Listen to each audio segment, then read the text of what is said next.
নারী কত অভিনয় জানে রে, অভিনয়ের জন্য নারী সেরা রে। মামা কেমন হয়েছে মামা, দেখি তো মামা। মামা সেই সেই ওয়াও সেই নাইস। তোর তোর গুরু আমার দিয়ে কি চলবো? ইয়ো ইয়ো চলবো। চলার জন্যই তো নিজেকে ছাপড়ি বানাইছি, লগরও বানাইছি। শোনো, তোমাদের মতো তোমাদের মতো অভিনেতা তো আমি খুঁজতেছি। কালকে এরকম টাইমে এখানে আইসা পড়বা, ঠিক আছে? আর গ্রামের যারা অভিনেতা অভিনেত্রী আছে সকলকে নিয়ে আসবা, ঠিক আছে? আচ্ছা।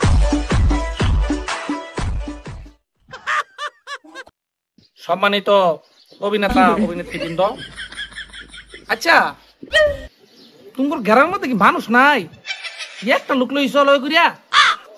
গুরু গ্রামে সবাই কইছি আইনে কথা অন্য কেউ ভাল বললে দাম দেয় না। একটা ওয়াগল সকল পাইছে ধরে লইছি। আরে বেড়া আমার চিনস? আমি বললাম খান বেড়া খান, বাংলাদেশের দ্বিতীয় নায়ক আমি বেড়া। বাংলাদেশের সাকিব খানের বরবাদ ছবি দেখছস? বরবাদ ছবির মধ্যে সাকিব খানের যে হেলিকপ্টার উঠলো কার পিঠের মধ্যে ভাড়া দিয়ে উঠছে? আমার পিঠের মধ্যে। আমার এই অভিনয় দেখিয়া ডিরেক্টর কয় কি তুমি হতম নায়ক হয়ে যাও। পরে আমি কইলাম না, সাকিব খানের যেহেতু অভিনয় করতেছে তাহলে এখানে তো আমার আসার কোনো প্রয়োজন নাই। এই জন্য আমি বাদ দিছি, নাই বাংলাদেশে প্রথম নায়ক থাকতাম আমি। আর আমার বেটা গ্রামের মানুষ ভাল বলে দাম দেরা। ওই কিরে ওই মধু মধু এটা কই যায়? এটা ভালো ভাষা অন্য লেখাইছি না ভাই, কাম আছে। কামের কথা কইলে কই না তুই যাইয়া। শালা তোর কিডনি আগে নিম। আচ্ছা বাবা মাপ চাই, আসো বসো বসো। হ্যাঁ তাহলে মেইন কথা যেটা, তাহলে তুমি কর অভিনেতা কারা হবো? আমি কোনো অভিনেতা টভিনেতা হইতাম না। আমি টিকটক আর টিকটক নিয়ে থাকবার চাই। আমারে এমন একটা র্যাঙ্ক দিলে দিবেন যাতে আমার ভিডিও দেখে ফর ইউ কাফে ইয়ো। গুরু আমার কথা ওইটাই। আমি তার মধ্যে নাই, গেলাম আমি কাম টাম করে খাই। সব একটা কাম বাউ করে দিবার ভাই, তাইলে কাম বাউ করে দিবে।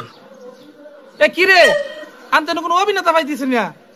অভিনেতা কই ভাই? অভিনেতা না অভিনেত্রী ভাই। গুলিস্তানের মোড়ে পয়সা বন্ধু বেসে পান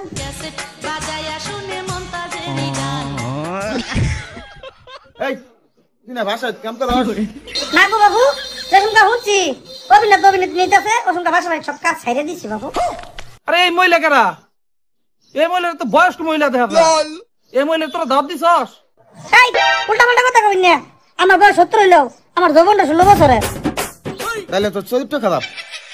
এই গোলামের ভূত, আমার চরিত্র খারাপ থাকবাই না। ক্যাম্প পজিশন আসছিলাম, সবার চরিত্র আমি নষ্ট করছি, কিন্তু আমার চরিত্রের মধ্যে কেউ হাত দিবার দিছি না।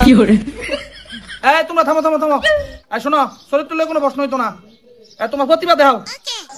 প্রতিভা একখান চা বানাই আপনার জন্য, আদা দিমু, চিনি দিমু, মরিচ দিমু সামান্য, আপনার গুয়া জলে যেন। হ্যাঁ তোমার যে প্রতিভা দেখতাছি, তোমার কাজের বেটি রহিমা চরিত্র অভিনয়টা দিন যাবো। তুমি একটা কাজ করো, আমি ডেট দিয়ে দিমু, ওই ডেটে কিছু টাকা পয়সা লইয়া ওকে লগাই পড়বা। হ্যাঁ শোনো, মেন পয়েন্টে আসি। তোমরা পর থেকে 2 লাখ করে 8 লাখ টাকা নিয়ে আসবা, বুঝছো? এগুলো তো খরচের বিষয়, বুঝো না? মাদার তোরে খুঁজতে খুঁজতে আমি দুনিয়া আন্দার বানিয়ে দিচ্ছি। তোর লেগে আমি 1200 কোটা করা হইলাম না। স্যার পাওয়া গেছে। তোমার আমি মেলা দিনের খুঁজতেছি বাবু। তুমি গ্রামের মানুষগুলো রে বুঝে বুঝে নিয়ে শহরে নিয়ে পাচার করো। প্লিজ আমাকে ক্ষমা করে দাও। আরে বাবু তোমার শুটিং করবো 14 শিখের মধ্যে। গুরু তোর লিগা শিকার করমু, তোর লিগা শিকার হমু। ইয়ো আমার গুরুটা কই লই যাই। এই ছাত্রী আমার ছেলেকে কি করে তখন মতো গ্রামের সাধারণ মানুষ করে নিয়ে শহরে নিয়ে বিভিন্ন অঙ্গ প্রত্যঙ্গ কাটিয়া বিভিন্ন দেশে বাজার করে দেয়। যা ওদিকে যা। আল্লাহ